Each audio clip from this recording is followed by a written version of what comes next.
صلی اللہ علی محمد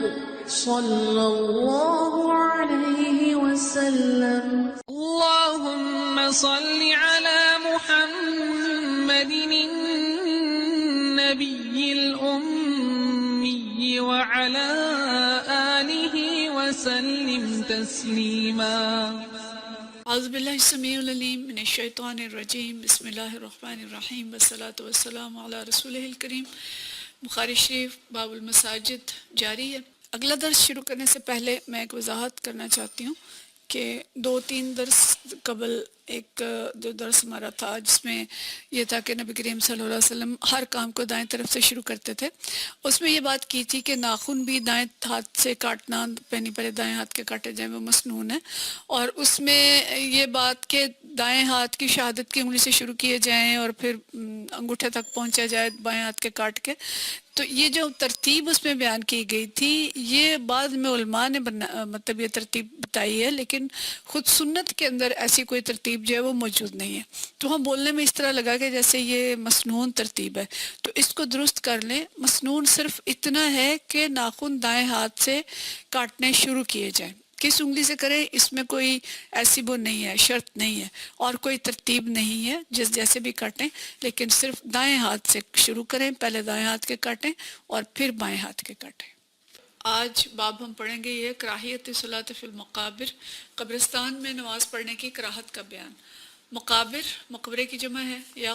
قبروں کی جمع ہے، یعنی ایسی جگہ جہاں بہت سی قبریں ہوں، اس کو قبرستان بھی کہہ سکتے ہیں، اور ویسے بھی کوئی جگہ جہاں پہ قبریں زیادہ ہوں. حدیث ہے 422 اور یہ حدیث ہے حضرت نافع رضی اللہ تعالیٰ عنہ سے. فرماتے ہیں اخبرنی نافع عن ابن عمر. نافع حضرت ابن عمر رضی اللہ تعالیٰ عنہ سے روایت کرتے ہیں عن النبی صلی اللہ علیہ وسلم کہ نبی کریم صلی اللہ علیہ وسلم نے فرمایا اجعلوا فی بیوتکم من صلاتکم، اپنے گھروں میں بھی اپنی نمازوں کا کچھ حصہ پڑھا کرو. ولا تتخذوها قبورا، اور ان کو قبروں کی طرح مت رکھو. اس حدیث کا کچھ حصہ ہم پیچھے پڑھ چکے ہیں، لیکن یہاں پہ مطلق یہ حدیث آئی ہے اور اس کو ہم دیکھتے ہیں. تو آپ صلی اللہ علیہ وسلم نے فرمایا کہ اپنے گھروں کو قبور نہ بناؤ. مطلب یہ کہ قبرستان یا قبر وہ جگہ ہوتی ہے جہاں پہ مردے ہوتے ہیں جن کی مہلت ختم ہو چکی ہوتی ہے اور وہ ذکر نہیں کرتے، اور وہ جگہ ایسی ہے کہ جہاں پہ نماز نہیں پڑھی جاتی. پیچھے ہم نے یہ باب پڑھا تھا کہ قبرستان میں نماز نہیں پڑھنی چاہیے. تو یہاں دوسرے انداز میں آیا ہے کہ قبرستان وہ جگہ ہے جہاں نماز نہیں پڑھی جاتی، تو تم اپنے گھروں کو قبرستان کی طرح نہ بنا لو. یعنی گھروں کے اندر نماز کا کچھ حصہ جو ہے پڑھا جانا چاہیے. مردوں کے لیے ہمیں معلوم ہے کہ فرض نماز کے لیے حکم یہ ہے کہ جماعت کے ساتھ پڑھی جائے، اور اس دور میں خواتین بھی مسجد آ جاتی تھیں تو بعض اوقات ایسا ہوتا تھا کہ گھروں کے اندر کوئی بھی نماز نہیں پڑھتا تھا. تو اس لیے آپ صلی اللہ علیہ وسلم نے یہ حکم دیا کہ نماز کا کچھ حصہ اپنے گھروں میں بھی پڑھو. اور آپ صلی اللہ علیہ وسلم سنتیں اور نوافل اپنے گھر میں ادا کرتے تھے، خاص طور پہ فجر کی سنتیں آپ صلی اللہ علیہ وسلم اپنے گھر میں پڑھتے تھے. اور حضرت عبداللہ بن سعد رضی اللہ تعالیٰ عنہ بیان کرتے ہیں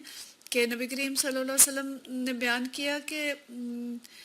گھر میں مطلب جب انہوں نے پوچھا نبی کریم صلی اللہ علیہ وسلم سے گھر میں اور مسجد میں نماز کے بارے میں، تو آپ نے فرمایا کہ آپ دیکھ رہے ہیں کہ میری مسجد جو ہے میرے گھر کے کتنی قریب ہے، لیکن اس کے باوجود مجھے گھر میں نماز ادا کرنا مسجد میں ادا کرنے سے زیادہ محبوب ہے. یہ نفل نماز کی بات ہو رہی ہے. مطلب یہ ہے کہ گھر جو ہیں وہ اللہ کے ذکر سے آباد رہیں، گھروں کو بالکل مقبروں کی طرح نہ بنا لیا جائے. تو مردوں کو بھی چاہیے کہ نفل نماز گھر میں پڑھیں، اور سنتیں بھی گھر میں پڑھی جا سکتی ہیں تاکہ گھر کے اندر اللہ کا ذکر ہو، برکات ہو، گھر پاکیزہ ہوں. اور ایک اور حدیث ہے جس میں آپ صلی اللہ علیہ وسلم نے فرمایا کہ اپنے گھروں کو قبرستان نہ بناؤ، بلکہ یہ چھوٹا حصہ، تھوڑا حصہ حدیث کا. مکمل حدیث جو ہے دوسری اسی عنوان پہ صحیح مسلم کے اندر بھی یہ آئی ہے کہ اپنے گھروں کو قبرستان نہ بناؤ بلکہ اس میں نماز پڑھا کرو، قرآن مجید کی تلاوت کیا کرو، کیونکہ جس گھر میں سورۃ البقرہ کی تلاوت کی جاتی ہے شیطان اس گھر سے بھاگ کھڑا ہوتا ہے. تو مطلب یہی ہے کہ گھر کے اندر نماز بھی پڑھا کرو، اللہ کا ذکر بھی کیا کرو. قبریں وہ جگہ ہیں جہاں پہ لوگ مدفون ہیں، وہ اللہ کا ذکر نہیں کرتے، تو تم بھی مردوں کی طرح نہ ہو جاؤ، اپنے گھروں کو قبرستان کی طرح نہ بناؤ کہ وہاں اللہ کا ذکر نہ ہو. اور دوسری بات ہمیں یہ بھی پتہ چلتی ہے کہ گھروں میں ذکر، نماز اور تلاوت ہوگی تو شیطان اور اس کے اثرات سے گھر بچ سکیں گے۔ تو گھر کے اندر اونچی آواز میں تلاوت کرنا اور خاص طور پہ سورۃ البقرہ پڑھنا، کیونکہ یہ ہمیں معلوم ہے کہ سورۃ البقرہ اس کے اندر جو آیات ہیں، آیت الکرسی بڑی فضیلت والی آیت ہے، سورۃ البقرہ کی آخری آیات 2 آیات جو ہیں وہ بڑی فضیلت والی آیات ہیں، جن کو اکثر جو علماء ہیں گھروں کو جنات اور اثرات بد سے بچانے کے لیے یہ پڑھنے کی تلقین کرتے ہیں۔ سورۃ البقرہ پڑھی جائے تو نبی کریم صلی اللہ علیہ وسلم نے خود فرمایا آیت الکرسی پڑھی جائے، سورہ بقرہ کی آخری آیات پڑھی جائیں اور آخری قل معوذتین جو ہیں وہ پڑھی جائیں، حفاظت کی دعائیں پڑھی جائیں۔ تو یہ سب مسنون اعمال ہیں، یہ کیے جائیں تو اللہ کا طرف سے برکتیں جو ہیں گھر کے اندر نازل ہوتی ہیں، تو گھروں کو مقبرے بنانے سے بچاتے رہیں۔ اور اس کے ساتھ ساتھ ضمنی طور پہ ہم یہ بات بھی کہہ سکتے ہیں کہ جتنے مسنون اذکار ہیں، جیسے صبح شام کے اذکار ہیں، وہ بھی کیے جائیں، فرض نماز کے بعد کے اذکار اور دعائیں پڑھی جائیں، دن بھر کی دیگر مسنون دعائیں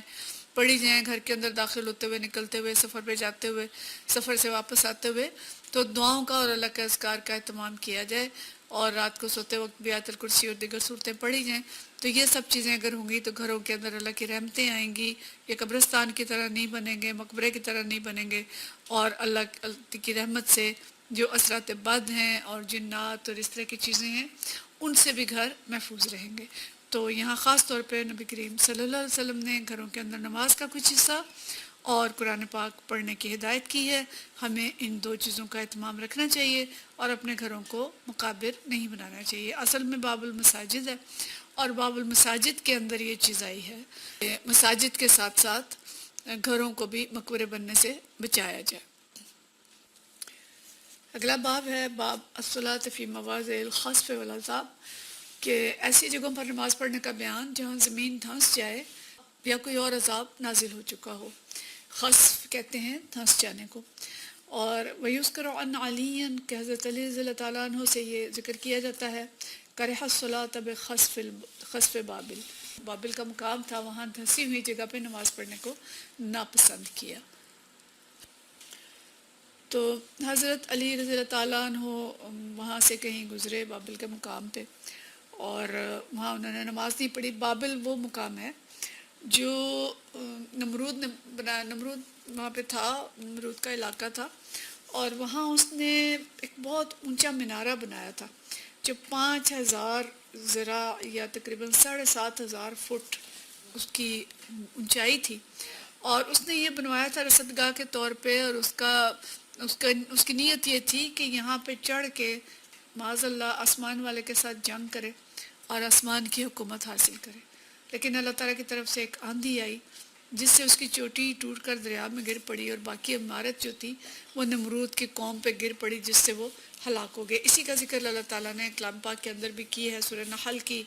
آیت نمبر 26 کے اندر اللہ تعالیٰ فرماتے ہیں کہ قد مکر الذین من قبلہم فآتی اللہ البنیانہم من القواعد فخر علیہم السقف من فوقہم واتاہم العذاب من حیث لا یشعرون، کہ ان سے پہلے بھی بہت سے لوگ حق کو نیچا دکھانے کے لیے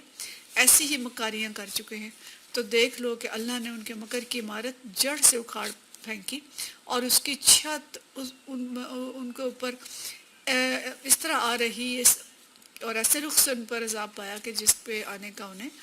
گمان تک نہ تھا۔ تو مطلب یہ ہے کہ بابل کا مقام عذاب کا مقام تھا، جو نمرود کے عذاب کی جگہ تھی۔ حضرت علی رضی اللہ تعالیٰ نے وہاں سے گزرے اور آپ نے وہاں پہ نماز نہیں پڑھی، اور تیزی سے اس جگہ سے گزر گئے، وہاں پہ رکنا بھی جو ہے وہ پسند نہیں کیا۔ تو حدیث یہاں پہ ہے 423، اور یہ حدیث جو ہے حضرت عبداللہ بن دینار سے روایت ہے، عن عبداللہ بن دینار عن عبداللہ بن عمر رضی اللہ تعالیٰ عنہ ان رسول اللہ صلی اللہ علیہ وسلم قال، کہ رسول اللہ صلی اللہ علیہ وسلم نے فرمایا لا تدخلوا علی ہؤلاء المعذبین، کہ ان جگہوں پہ ایسے لوگوں میں داخل نہ ہو جن پر عذاب نازل ہوا ہے، الا ان تکونوا باکین، مگر اس طرح کہ تم روتے ہوئے داخل ہو۔ فإن لم تکونوا باکین، اگر تم روتے ہوئے نہیں داخل ہو سکتے، رو نہیں سکتے، فلا تدخلوا علیہم، تو داخل ہی مت ہو۔ لا یصیبکم ما اصابہم، کہیں ایسا نہ ہو کہ تم پر بھی ایسا ہی عذاب آ جائے جو ان پر بھی آیا تھا۔ یہ حدیث جو ہے یہ اس وقت کی ہے جب آپ صلی اللہ علیہ وسلم غزوہ تبوک کے لیے جا رہے تھے، مدینہ شریف سے تبوک کی طرف جا رہے تھے، تو راستے میں مدائن صالح آتے ہیں جو حضرت صالح علیہ السلام کی قوم تھی، جو قوم سمود اس کا علاقہ تھا، اور اس علاقے پہ ظاہر ہمیں معلوم ہے کہ قوم سمود پہ عذاب آیا تھا اور بہت سخت قسم کا عذاب آیا تھا. تو اس قوم کا وہ مقام تھا، پہاڑی سلسلہ ہے وہاں پہ، اور دائیں بائیں وہاں پہ ان کے وہ مکان جو پہاڑوں کو تراش تراش کے وہ لوگ بنایا کرتے تھے، وہ عمارتیں اب بھی موجود ہیں. تو نبی کریم صلی اللہ علیہ وسلم جب تبوک جاتے ہوئے اس مقام سے گزرے تو آپ صلی اللہ علیہ وسلم تیزی سے گزر گئے اور لوگوں سے کہا کہ اس کے اندر داخل نہ ہونا، بلکہ ہمیں اس کی تفصیل اور جگہوں سے ملتی ہے جو مولانا مددی رحمۃ اللہ علیہ نے قرآن کے اندر قوم سمود کے ذکر میں لکھا ہے کہ نبی کریم صلی اللہ علیہ وسلم جب وہاں سے گزرے تو کچھ لوگ جو ہیں وہاں پہ تھوڑی دیر انہوں نے قیام کیا اور پانی وہاں سے لے لیا، ہرنیاں چڑھا دیں. تو آپ صلی اللہ علیہ وسلم نے منع فرمایا اور فرمایا کہ جو صالح علیہ السلام کا کنواں ہے، جس کنویں سے ان کی اونٹنی پانی پیتی تھی، اس کے علاوہ کسی اور جگہ سے پانی نہ لینا، اور اگر کسی نے پانی لیا تو وہ گرا دے، ہرنیاں چڑھائی ہیں تو وہ بھی گرا دیں، ان کو استعمال نہ کرے. تو مطلب یہ کہ یہ علاقہ وہ تھا جہاں پہ عذاب آیا تھا، اور نبی کریم صلی اللہ علیہ وسلم نے اس کو پسند نہیں کیا، بلکہ فرمایا کہ اگر تم جانا ہی چاہتے ہو ایسے مقامات پر تو روتے ہوئے جاؤ. روتے ہوئے جانے کا مطلب کیا ہے کہ عبرت کے لیے جاؤ اور تم فکر مندی کے ساتھ جاؤ. ابن جوزی اس کو یوں لکھتے ہیں کہ رونے کا جو یہاں پہ کہا گیا تو رونا ایسا رونا تو نہیں کہ ہم بہانہ کر کے روئے انسان کہ بس رو رہے ہیں، مقصد نہیں ہے. مطلب یہ ہے کہ تفکر کرو اور سوچو، اور اس سوچنے میں کیا ہے کہ وہ کہتے ہیں ایک تفکر تو اس حوالے سے ہے کہ بھئی یہ لوگ کفر کی حالت میں مارے گئے، انہیں ایمان کی توفیق نہ ملی. کتنی بڑی بات ہے کہ کفر کی حالت میں مارے گئے، اور ظاہر ہے دنیا میں بھی عذاب پایا اور آخرت میں بھی عذاب ہوگا. دوسری فکر اور دوسری سوچ یہ جو انسان کو رلاتی ہے اور اس کو رونا چاہیے کہ ان لوگوں نے اللہ کی نافرمانی کی اور زمین میں فساد برپا کیا، جس کی وجہ سے وہ اللہ کے عذاب کا شکار ہوئے. اور تیسرا تفکر اس پہلو سے کہ اللہ تعالیٰ نے ہمیں ایمان کی توفیق بخشی ہے اور ہمارے پاس ابھی موقع ہے، زندگی باقی ہے، تو ہم اپنی غلطیوں کی اصلاح کریں اور ہم توبہ کریں. تو مقصد یہ ہے کہ کوئی بھی ایسی جگہ جہاں ہمیں معلوم ہو کہ اللہ کا عذاب آیا ہے تو ایسی جگہوں سے وہاں سیر سپاٹے کے لیے نہ جائیں، بلکہ وہاں عبرت کے لیے جائیں، عبرت حاصل کریں اور تفکر کریں، اللہ کے عذاب کے بارے میں سوچیں، ان قوموں کے بارے میں سوچیں، ان کے انجام کے بارے میں سوچیں، تاکہ اور اس طرح سے کیفیت ہو کہ وہ ہمارے پر طاری ہو جائے اور رونا آ جائے. تو اس لیے ان احادیث کے اندر جب پتہ چلتا ہے کہ ایسے کسی علاقے میں جائیں تو وہاں سے جلدی سے گزر جانا چاہیے، وہاں رکنا نہیں چاہیے، وہاں سکونت اختیار نہیں کرنی چاہیے، مستقل رہنے کا تو کوئی پروگرام وہاں پہ ایسی جگہوں پہ نہیں بنانا چاہیے. تو ہمارے ہاں جیسے موہنجو داڑو اور ہڑپا، یہ بھی وہ جگہیں ہیں جن کی عمارتیں کھڑی ہیں اور اندر سارے لوگ نہیں ہیں. یہ بھی کوئی ایسے علاقے تھے کہ جہاں پہ کبھی کوئی عذاب آیا ہوگا، حالانکہ بڑی متمدن قومیں ہیں، ان کا تمدن جو ہم پڑھتے بھی ہیں، ہم چھوٹے تھے تو ہم کتابوں کے اندر پڑھا کرتے تھے، ان کے گلیاں بازار قائم ہیں، ان کا سیوریج سسٹم جو وہاں سے پڑھا جا رہا ہے، بڑی بڑی بلڈنگز جو ہیں وہ قائم ہیں، لیکن شاید ان کے اوپر بھی اسی طرح کا کوئی عذاب آیا تھا. تو ایسی جگہوں پہ اسی طرح سے یہ ٹیکسلا ہے ہمارے پنڈی کے قریب، راول پنڈی کے قریب. تو ایسی جگہوں پہ اگر جائیں تو تفکر کریں، تدبر کریں اور عبرت حاصل کریں، لیکن وہاں مستقل رہنا اور مستقل یعنی ایسے